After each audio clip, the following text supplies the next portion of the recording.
एक भक्त ने YouTube में जो चर्चावली हम भेजते हैं उसमें प्रश्न किया है कि अजपा जाप के विषय में कुछ बताया जाए। तो अजपा जाप का तात्पर्य होता है बिना जपे हुए। अजपा माने बिना जपे हुए। जप, जो जप होता तो है लेकिन जपा नहीं जाता, बिना जपे हुए जो जप होता है वो अजपा जाप है। जैसे दादू संत ने कहा है, माला जपो न कर जपो, ना मैं सुमिरो राम, सुमिरन मेरा हरि करें, मैं पावा विश्राम। वो कहते हैं कि न मैं तो माला से जप करता हूँ, न हाथ से जप करता हूँ, न मैं भगवान को सुमिरता हूँ, मैं तो पूर्ण विश्राम प्राप्त कर चुका हूँ। अब मेरा सुमिरन भगवान करते हैं और मैं निश्चिंत हो गया हूँ। भक्तों, ये एक सिद्ध की निशानी है। साधक यदि कहीं ऐसा करने लग जाएगा तो साधना से बिल्कुल ही च्युत हो जाएगा। यदि वो कहेगा कि मैं भी नहीं माला से जप करूंगा, न हाथ से करूंगा और न भगवान का सुमिरन करूंगा और भगवान ही मेरा सुमिरन करेंगे, तो सारी साधनाएं समाप्त हो जाएंगी, अर्थात साधना से भ्रष्ट हो जाएगा, साधन च्युत हो जाएगा वो। ये सिद्ध की रहनी सहनी को हम नकल नहीं कर सकते हैं। ऐसे ही तुलसीदास जी कहते हैं, सोए एक तुलसी भरोसे सियाराम के। सियाराम के भरोसे तुलसीदास सोता रहता है, कोई भजन नहीं करता है। और व्यास भरोसे कुंवर के सोवत पांव पसारे, ऐसा वृंदावन के संत व्यास जी कहते हैं कि कुंवर के भरोसे अर्थात राधा रानी के भरोसे मैं तो व्यास भरोसे कुंवर के सोवे पांव पसारे, पैर फैला के सोता रहता हूँ। तो इसका तात्पर्य नहीं हुआ कि आप भजन छोड़ दें, जप छोड़ दें और आपका जप होने लग जाएगा। और आप तुलसीदास जी जो कह रहे हैं कि सोए एक तुलसी भरोसे सियाराम के, और सियाराम के भरोसे आप सोते रहेंगे और भजन होता रहेगा।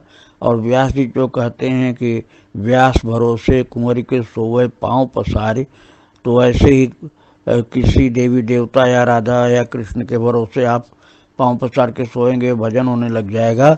ये साधक के लिए अनुकरणीय नहीं है। और दादू जो कहते हैं कि मैं माला से कर से जप नहीं कर सकता हूँ, करता हूँ न सुमिरन करता हूँ, भगवान मेरा सुमिरन करते हैं, माला जपो न कर जपो, ना मैं सुमिरो राम, और सुमिरन मेरा हरि करें, मैं पावा विश्राम। इन सिद्धों की बात की नकल हमको नहीं करनी चाहिए, क्योंकि हम एक साधक हैं। उस जगह जब हम पहुंच जाएंगे साधना पथ में चलते चलते चलते चलते, तब ये स्थिति बन सकती है, लेकिन साधना के प्रारंभ में किसी की स्थिति नहीं होती है।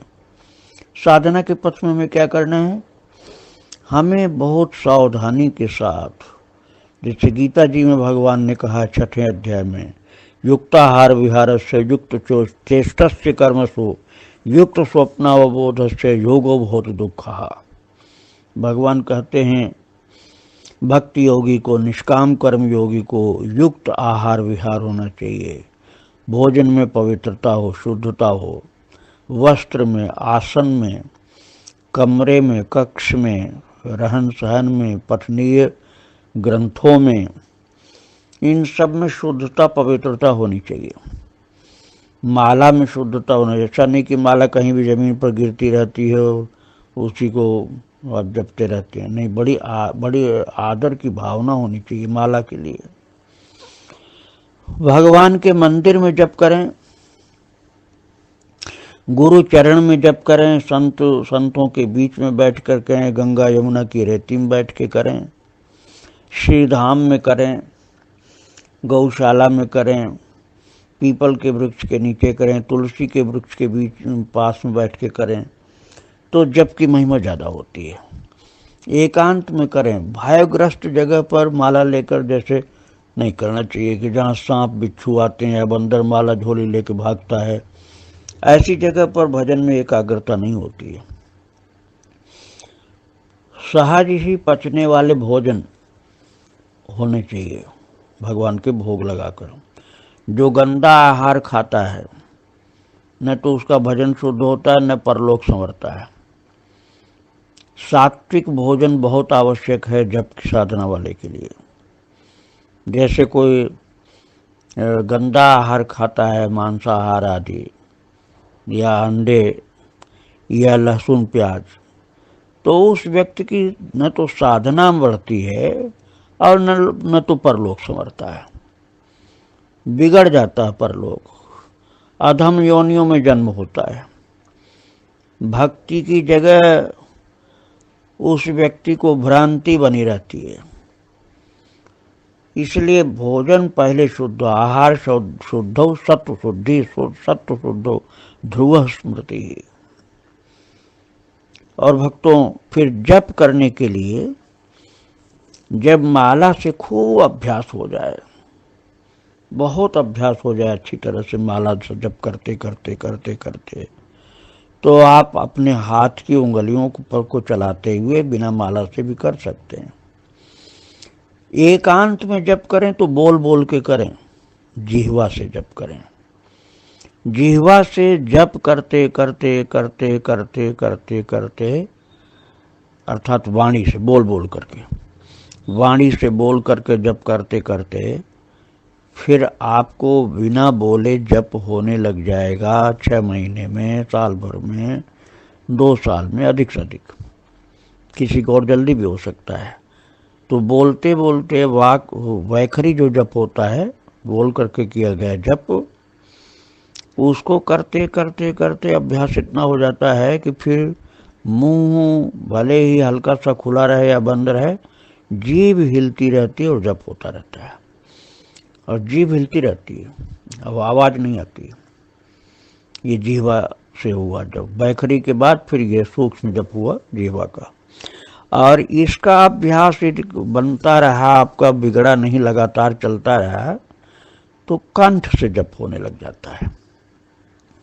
और कंठ से जप होने का तात्पर्य होता है कि गला जो है ना आगे, उसमें गला में एक स्पंदन होता रहता है।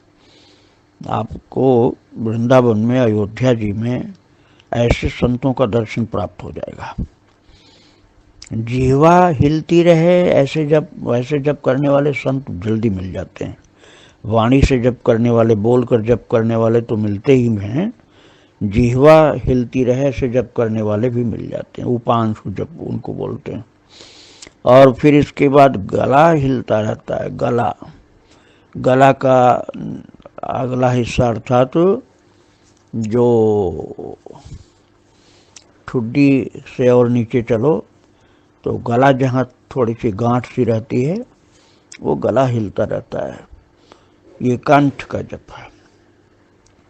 और कंठ के जप का अभ्यास यदि बढ़िया होता चला जाए तो महाराज वो हृदय में जप होता है। हृदय में जप होने का तात्पर्य होता है कि वो हमको याद आता रहता है कि हमारा जप हो रहा है। उसे मानसिक जप भी कहा जाता है, हृदय का भी जप कहा जाता है। वो हमको याद आता रहता है और सावधान होकर के देख भी लेना चाहिए कि हो रहा है कि नहीं हो रहा है। एकांत में बैठें और शांति से ध्यान करें कि हमारा जप हो रहा है कि नहीं। होते रहना चाहिए। यदि लगातार वो होता रहा, आप खान पान नहीं बिगाड़े, कुसंग नहीं किए और बेकार का भाषण संभाषण, लोगों के साथ वाद विवाद, झगड़ा झंझट, ये सब आप नहीं करते हैं, बड़ी शांति की रहनी सहनी है, तभी ये होगा।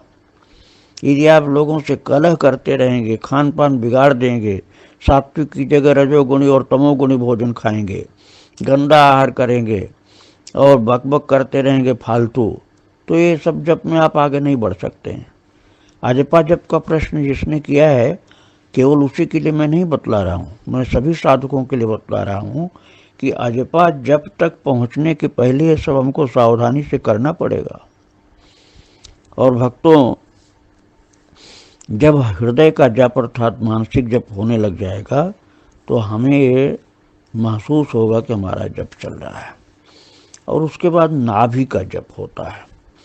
नाभि का जप जो होता है उसमें समझ लीजिए कि पूरे शरीर में जप होता रहता है, पूरे शरीर में जप होता रहता है, स्पंदन होता है, रोम रोम में जप होता है, रोम रोम में जप होता रहता है महाराज। हड्डी में भी जप पहुंच जाता है, हड्डी के जर्रे जर्रे में, खून के कतरे कतरे में जप होता है, रोम रोम में जप होता है।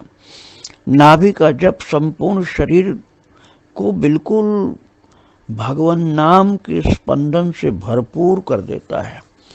ऐसा जब उन भाग्यशालियों को होता है जिन्होंने नाम की बहुत साधना सावधानी पूर्वक की, खान पान की साधना, अध्ययनी साहित्य, संगति को पवित्र भगवान के भक्तों की संगति से ही जोड़ा है, तो उसी को अजपा जप कहते हैं। जब हृदय से होने लग जाए जप, मानसिक जप, वो भी अजपा जप है।